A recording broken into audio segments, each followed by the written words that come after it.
What's up guys, Joe here, welcome back to my channel, and today we are back with the end of season 1 review and kind of preview of season 2 as well. We have had a great season, again hope you guys have enjoyed season 1 of this series, and I cannot wait to take a look at how we got on over the season and a look ahead to season 2. So first, let's start off by looking at our squad, and you can see our guys have really developed very nicely. I'll put a screen of how they looked at the beginning of the series right now. So you can see looking back, really it's only been Burkhardt who has really decreased in attributes. He's more of a roads captain now than any leader in any race, but the likes of Taburi especially developed massively, as well as the likes of Zabel, Aliotti. I mean, you can see on screen some great development in the squads. And of course, this is going to change further ahead of season 2 because we're going to have some more development in the coming months, and we will also have some new riders coming in as well as a couple leaving as well. And I think I forgot to point it out, but Gino Maza, who is our big rider leaving the team, in fact he is our only rider leaving the team. He is going back to Groupama FDJ. I'm pretty sure he was there for a little while. I really wanted to keep him, very talented young climber, but he just didn't really want to stay, and we had to spend so many points on Marder, so I deemed it not worthwhile and we went for Gianni Moscon instead. So I think we should take a look at our sponsor objectives, and this has gone incredibly well this year. You can see just on the top objectives, we got all of them and went above and beyond on a couple as well. And if we take a look at every objective by date, I think we only failed one, as you see, and that was the Tour de Finestra. Can't quite remember that race, but we failed that one. It was a half-star objective. We got top 25 with Bisca instead. It seems we failed the top 5 at the ITT of Switzerland, but they were close fails. Same with the Tour de Rwanda as well. So very, very successful all in all. And if we take a look at the finances as well, you can see we've gained a couple 100k this year, really going very well. We started at under 100,000, now almost 300,000, and hopefully set to rise as we progress forwards. So looking at this screen again, I'm trying to work out which was my favorite race this season, and I think it's one that's not on this screen. I'm gonna go with the Volta a Portugal, 11 stages, and we won it with Gino Maza, of course. And guys, I want you to let me know down below which was your favorite race this season. For me, I have to go with the Volta a Portugal, which we won right here with Gino Maza, and we also won 3 stages with him as well. So let's quickly take a look at the Grand Tours. We had Dumoulin, Bernal and Steven Kruijswijk winning the Giro, Tour de France and La Vuelta respectively. We can go on and see some of the other races. I won't read them all out, but you can see if you're interested. Of course, Schachmann and Dennis are the rainbow jersey wearers. Can't wait to see Schachmann in that jersey. Few national champs right there. We had Demar, Van Aert, Nelson Oliveira winning Roubaix there. We had Valverde and Simon Clark winning Il Lombardia. So some that we could expect, and some big surprises as well, with Lamatink getting second at LBL. A few other classics as well. Again, won't read these out, but you can take a look if you're interested. So let's take a look at the rankings quickly. Here are the top World Tour rankings. Pinot having a very good season apparently, despite missing out on that Tour de France. He got 2 top 3s in the Grand Tours, and you can see what else he did. Won Tirreno Adriatico, so very good season for Pinot, winning Algarve as well. But I want to take a look at Super Prestige, because this is where we could see some of our riders. It includes World Tour and Continental level races, so we could see a mixture. You can see Buani, for example, in 5th place right here. Let's take a look at Buani, 5th place in Super Prestige.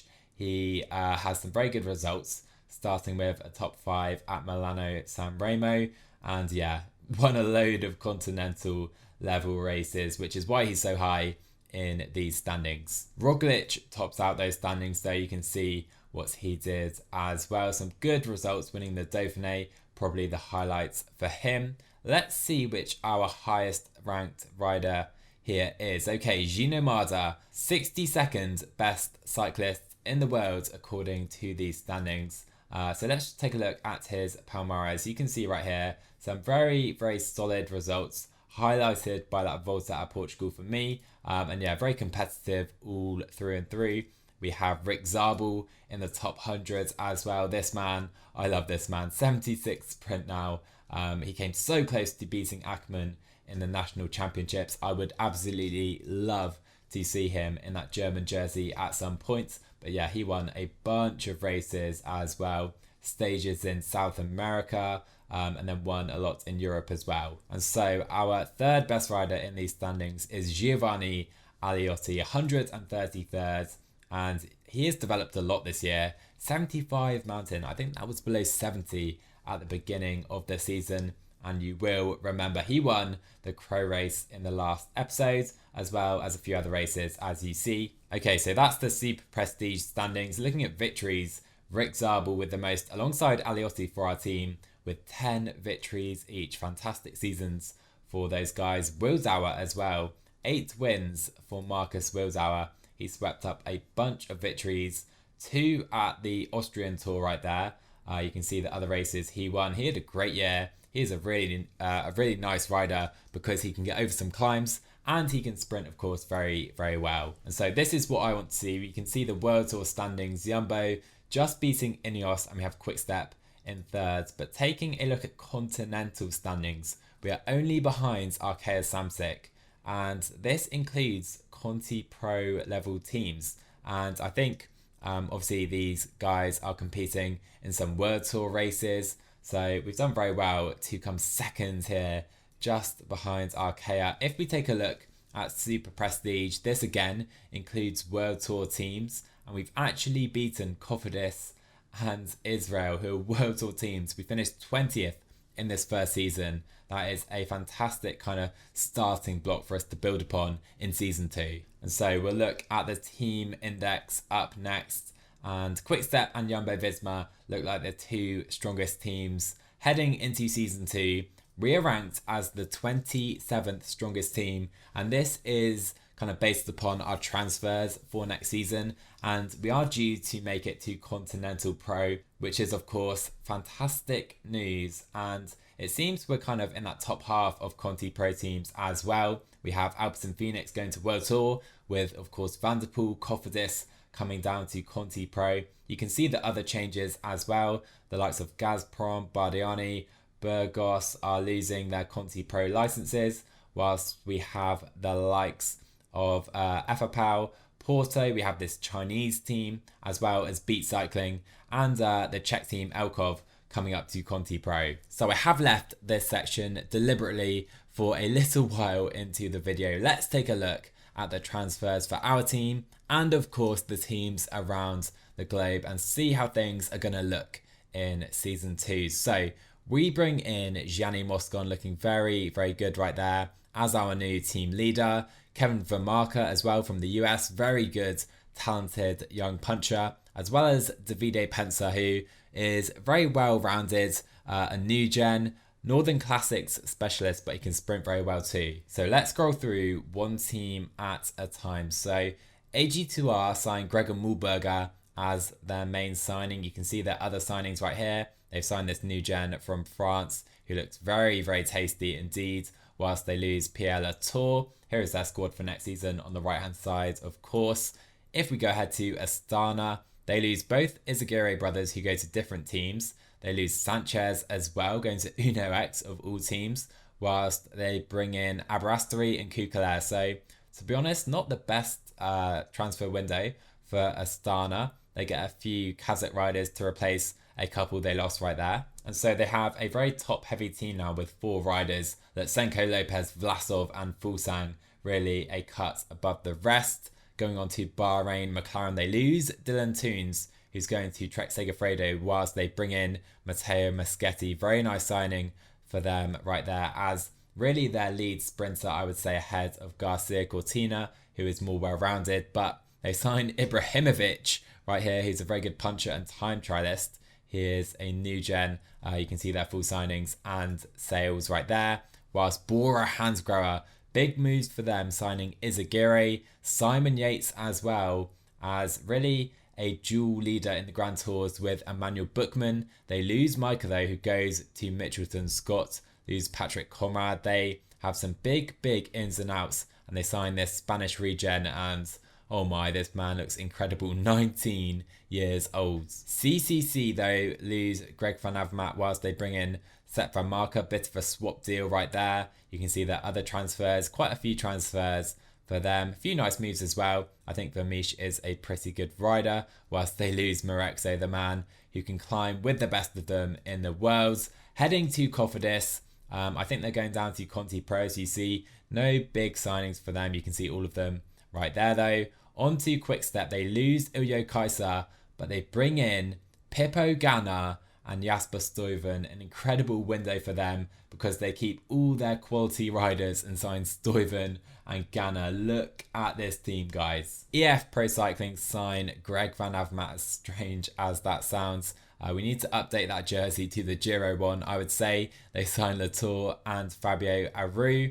And you can see who else they lose. Losing TJ the GOAT, going to Nippo Delco, out of the World Tour. Real shame for TJ. He had so much promise in his young career. FDJ, of course, signing Gino Maza. Quinten Pache as well, who's a good puncher who did well on the Tour this year in real life. You can see the other signings right there. Israel Startup Nation have made some very nice signings by the look of it. You can see 11 riders in, including Michael Valgren and Letnesund, who is 78 time trial right now. What a rider he is. 21 years old. A few nice signings for Israel actually, whilst Greipel apparently going to the same team right there. But you can see their full transfers. Moving on to Lotto Soudal. No real big moves for them, apart from losing Stander Wolf, I would say. But they haven't really brought in anyone of note, in my opinion. They have brought in Sprangers, who is a good young classics regen. You can see this guy as well. On to Mitchelton Scott. Their big signing is Rafael Micah. They sign a few Australians as well from lower down teams, whilst they lose Simon Yates, as I've already mentioned. So really, Micah in and Simon Yates out for Mitchelton Scott. On to Movistar, and no real signings for them. That is disappointing. So they're sticking with Mas Valverde, who will be 41 next season, and Marc Soler as well. On to NTT, they lose a few riders and haven't really replaced them. They have Timo Rosen, Demarchi. Okay, so NTT struggling to push on in World Tour, it seems. This guy, though, could be their saviour. A very good, well-rounded regen. Aaron Stick, remember the name right there. And Team Ineos losing Ganna, losing Moscon to us, of course, whilst they bring in Conrad. So pretty quiet transfer window for Ineos. I guess this guy is a pretty good young rider. Garavaglia as well. On to Jumbo-Visma. Again, pretty quiet for them, it seems. They bring in Riesbeek from Alpecin, but no real big moves right there for Jumbo-Visma. They keep all their big guns, whilst Team Sunweb, same can be said for them, keeping Hershey, Benoot, and they sign Roman Kreuziger. On to Trek Segafredo. We know they've signed Dylan Toons, and they lose Stuyven and Moschetti. So not a bad transfer window for them. They keep a few good riders. Very strong Ardennes team with Toons and Mollema now. UAE Team Emirates, and it seems they have lost a few riders and haven't really replaced them. They've kept their best riders though. I guess that is the important thing for them. Very good regen here as well. More of a GC rider, I would say, with his good mountain stats. So that is all the World Tour teams covered, apart from Alpecin Phoenix, who of course are coming to World Tour next year. And I see they've signed this guy. Not quite sure how to say his name. Olav Koi, I'm going to say. You're going to absolutely rip me apart for that in the comments, rightfully so. Tell me how to say his name, but I know this guy is a real riser and he is a super talented sprinter, and Alpecin Phoenix picking him up. I guess they're giving him a leadership role. Very good signing for them. They get rid of Vakoch. They have made some pretty big moves.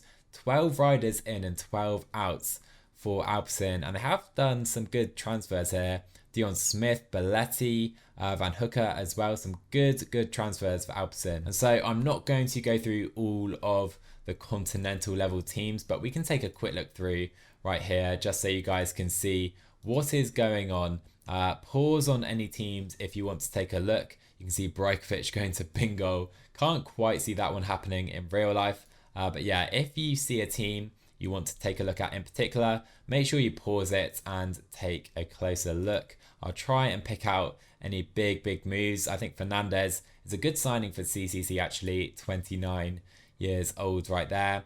No real moves for Gazprom, they're going down a division. We have Van Garderen here for Delco. Moving on, can't really see any big moves in these teams. We have De Wolf, it's a very good signing for Sport Vlaanderen. Onto Arkea Samsic, keeping most of their riders, losing Connor Swift to Ribble of all teams. Can't see that one coming either. Good transfer window for Novo Nordisk, but it seems they're going down to continental level. Shame for them. They still have the GOAT Charles Plane. Direct Energy, losing Terji to Vini Zabu. My word. Okay, Uno X, losing Leknison, but they sign Rolands, Gurgle and Sanchez. that is quite a special transfer window for them. Of course, they have mainly Norwegian and Danish riders, and then they have these three coming in, okay. Onto Vini Zabu, and they've made a good few moves actually, losing Rossa and Visconti. Rossa is a good puncher, but they've replaced those riders pretty well, I would say. So obviously I can't scroll through every single of the continental level teams, but let's take a look at the teams coming to Conti Pro next season. So Porso are coming up, and they have signed Kasimov here, who is a Kyrgyzstani Grand Tour rider of the future. He is pretty special. Look at this rider. They lose the likes of Antunes, but Johnny Brandao coming in for them as well. Bit of a Portuguese mythical legend is Johnny Brandao. So we have this Chinese team coming up, and they have made some big moves, signing Liu, I think it is, a young Chinese climber, Maleki from CCC, and of course Giddish, who we were trying to sign and we called it off. He has gone to this Chinese team, and we will be facing him off in Conti Pro next season. So Power coming up as well, the Portuguese team. They sign a few riders, Antunes, Gonçalves and Cherny from CCC. Interesting team right here. Elkov as well, the Czech outfit. Only 9 riders right now, but they bring in Tom Bowley. I'll be honest, they don't seem quite a Conti Pro level team, so we'll see how they get on. And then the final team coming to Conti Pro is Beat Cycling. I think they're a Dutch team, and they have Van Schip, who's a very good flat rider right there, as you see. Few signings for them. Again, difficult to see whether they're a Conti Pro level team. We'll see how they get on. Okay, so we have an increase in budget now, 108,000 euros per month. I think that's up from around 85,000 per month. So hopefully this continues rising as we go through the seasons. Oh my word, look at this. The transfers have taken place with regards to the teams, and we now have New Balance in cycling. Love to see it. And it seems they have taken over CCC.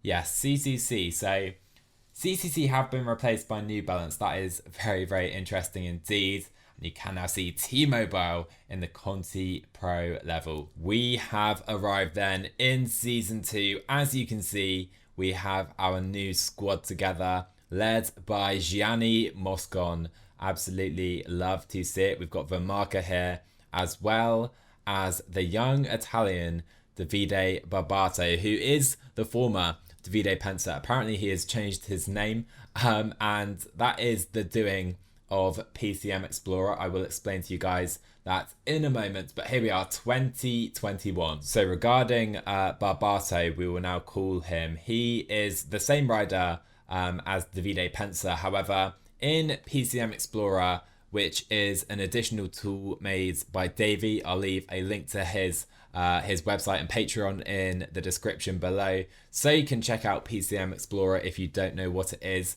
It essentially allows you to go through your career and make some modifications. So it allows you to do stuff like fix the Grand Tour planning for other leaders, and among the new additions to PCM Explorer is some name fixes. So we now have some more realistic names. So for example, the young Spanish puncher is now called Alex Delgado, which is a more normal name. If we scroll through the World Tour teams, you can see the new gens have, just some more realistic names. Quick note as well on the attributes. I have done the yearly form update as well in PCM Explorer. So some of our guys may have changed very slightly. And essentially that means some riders will go up in attributes slightly for the year, and some will go down, whilst most will stay the same. So we can examine this very quickly by looking at the best riders in the world. So Roglic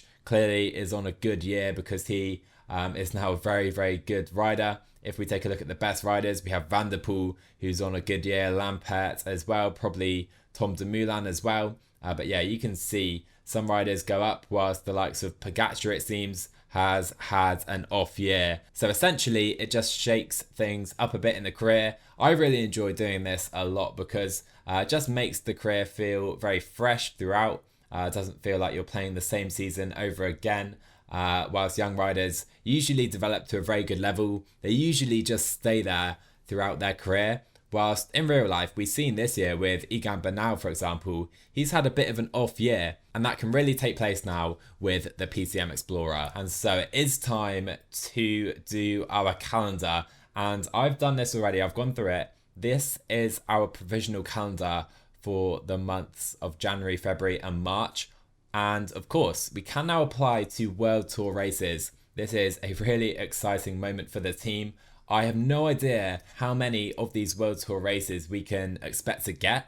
Obviously, I would rather do one of Paris-Nice or Tirreno. I'm just trying to get to one of those races essentially. So not expecting all these races to be on our calendar, but I've applied to every World Tour race pretty much available, including the Grand Tours, as you see. So quickly here, this is what our season's going to look like. You can see 6 teams have applied for a wildcard at the Santos Tour Down Under. I expect this will go to Cofidis or Arkea. Let's see if we're given this one position though. And so there you go, teams for the Santos Tour Down Under. Cofidis get that wildcard spot, so we miss out right there. I'm expecting quite a few rejections throughout the year. So early season, I think it's time we book a training camp, and we're going to go to Mallorca. So let's book it right now. I'm going to select every single rider we have in the ranks. It's going to be quite expensive for us, but I think this could be worthwhile. Let's put it forward a few weeks before our first races. 7 days, and that should be perfect. Okay, so our guys have gone to the training camp, but I do believe we may have a wild card and our first World Tour race in the calendar right here, because we did just get an achievement. So let's start with the Dauphiné, and we get an invitation to the Criterium de Dauphiné. Okay, we miss out on the Flèche. That's a bit of a shame. I really do like the Ardennes Classics. So we miss out on LBL as well. We don't get Paris-Nice. Do we get Roubaix? We get Paris-Roubaix. Oh boy, we are going to Paris-Roubaix here in Season 2, as well as the Criterium de Dauphiné. And here we go, the Tour de France. We're not going to the Tour de France, but the Dauphiné and Paris-Roubaix, I am definitely going to take that. So it has come to my attention we're lacking a trainer as well as a few scouts and doctors. So let's fix that right now. And I'm looking to increase the ability of our trainers. So let's sign Alex Zul right here. In fact, no, let's go for Mario Cipollini, a legendary trainer, 30,000 euros per month. It's a massive deal for us, really. It's a lot of money, but Mario Cipollini, can't say no to him. Let's bring him in. So there you go, job done. I have signed 2 scouts, a German and an Italian. They focus on a sprinter. The Italian focuses on a sprinter, whilst the German focuses on climbers. So hopefully we'll see some good young riders coming through from both Germany and Italy. And I've also signed a Dr. Mario Chiesa is that man. So here we go, the wildcards for the big 3 Italian races. Tirreno, Adriasco, we don't get a wildcard there. That's not an issue. Do we maybe get Milano San Remo? No, we don't. That's a bit of a shame and long shot. But do we get the Giro d'Italia? No, we don't. Instead, Vini Zabu, Androni and Kaya Rural. Quick note here as well, sadly, Antonio Taburi has a sprained wrist. I don't think it will keep him out too long, but maybe at least until March. So Taburi, maybe his development will be stunted somewhat and he will be unavailable to race, of course. So just a few more races to check whether we will be riding the Amstel Gold Race. We don't get the Amstel Gold Race, that is a shame, but the Volta Ciclista a Catalunya, we don't get either of those races. Okay, and as we progress through January towards our first race, first, I do want to create our development team. I think we're at the stage where we can do that now. We'll start with, I think, 10 riders. That should be fine. T-Mobile under 23, focusing on German riders. We won't focus on a specific rider type, but 8,000 euros a month, we can definitely afford that at this stage. And so we can instantly see a couple of riders.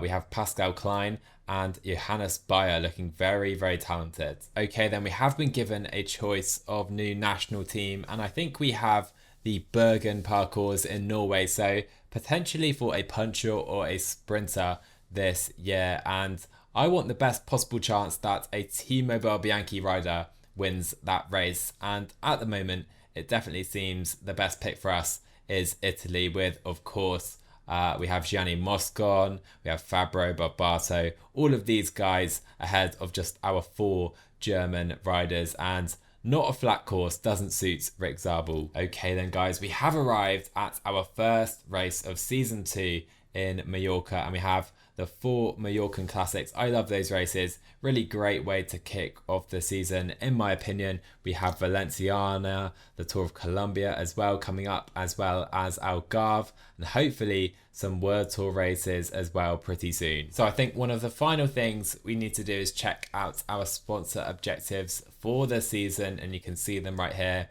Again, focused around Germany, as you can see with the top 3. We also have a few races coming up in Mallorca, which are big sponsor objectives. It would seem we've got Roubaix, a top 10.